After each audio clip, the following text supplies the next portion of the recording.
Quelle drôle d'époque, n'est-ce pas? Bonjour Arlette Chabot. Oui, bonjour. Journée de vérité aujourd'hui pour le Premier ministre Sébastien Lecornu. Après la réunion hier soir de dernière minute entre tous les cadres importants du parti Les Républicains, il va recevoir aujourd'hui le RN, les écologistes et le Parti Socialiste. Il y a un loup, nous dit Bruno Retailleau, parce qu'en effet, il y a peut-être quelque chose de louche. En tout cas, il y a quelque chose qui cloche. Mais c'est sûr qu'il y a un objectif de Sébastien Lecornu, c'est d'éviter la motion de censure. Et là, clairement, on va voir de quelle souplesse est fait le Premier ministre pour voir s'il arrive à tout rassembler d'une certaine manière. Oui, c'est compliqué. Alors on va d'abord dire qu'il n'attend rien du Rassemblement national, qu'il va recevoir en premier ce matin. Aucune confiance dans la parole ou l'absence de parole de Marine Le Pen et de Jordan Bardella, mais c'est vrai que le chemin à trouver, il n'est pas facile.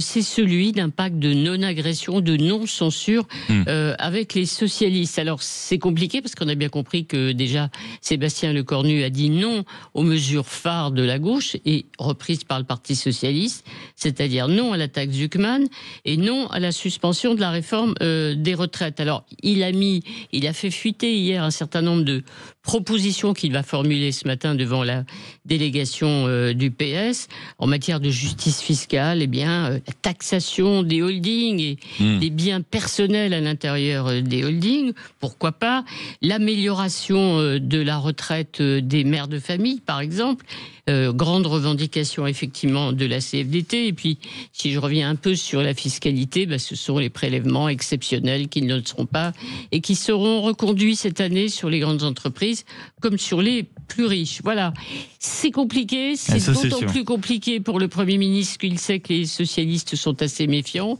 Ils avaient topé avec François Bayrou, on s'en souvient, en échange de 3000 postes d'enseignants et puis de ce fameux conclave sur les retraites. Aujourd'hui, ils sont beaucoup plus exigeants et sur son aile droite, je vais dire, de l'autre côté, Sébastien Lecornu, il a les Républicains qui eux aussi, par la voix de Bruno Retailleau, disent aujourd'hui que le compte n'y est pas. Ils attendent, eux, que l'on parle sécurité, immigration et baisse des dépenses. Ils attendent même en quelque sorte dans la journée une sorte de contrat de gouvernement qui leur permettrait, très important, contrat pas signé, de contrat tacite, des engagements précis pour dire s'ils participent ou non au gouvernement. Et vous l'avez dit Arlette, quand on voit en réalité déjà l'échec de Michel Barnier, on a ensuite eu l'échec de François Bayrou, on sait que la tâche du Premier ministre est compliquée, mais concrètement, est-ce que vous pensez qu'il peut résister à ce grand écart dont on ne sait pas vraiment comment il va pouvoir le réussir cette fois-ci? Alors, tout n'est pas perdu, on va voir comment les choses s'enclenchent aujourd'hui. Olivier Faure a dit hier, et tous les responsables socialistes, et notamment les députés, ont répété la même chose. On donne une chance à Sébastien Lecornu. Alors, une chance, ça ne veut pas dire grand-chose, ça veut dire que c'est à lui de la saisir, et si c'est raté, ce sera de sa faute et pas de la responsabilité du PS. Mais pour l'instant, la porte du dialogue, effectivement, n'est pas totalement fermée. Du côté des Républicains, on peut aussi s'interroger, franchement, est-ce que Bruno Retailleau a intérêt à sortir maintenant du gouvernement? N'a-t-il pas intérêt à continuer à travailler à Beauvau? Et d'ailleurs, les Républicains, il exige qu'il y ait un tiers des ministres qui appartiennent à son parti. Eh bien, les Républicains ont intérêt à montrer qu'ils sont prêts, eux, à gouverner demain. Donc, rien n'est perdu. Une chose est sûre, il a bien raison, Sébastien Lecornu, de dire qu'il est le Premier ministre le plus faible de la Ve République. Un élan de lucidité. C'est pas faux. Ça, c'est pas faux.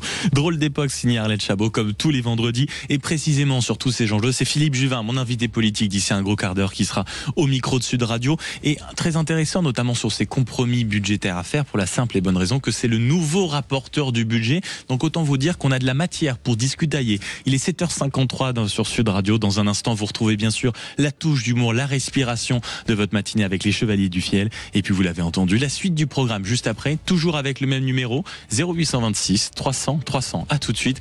Et vous êtes bien sur Sud Radio.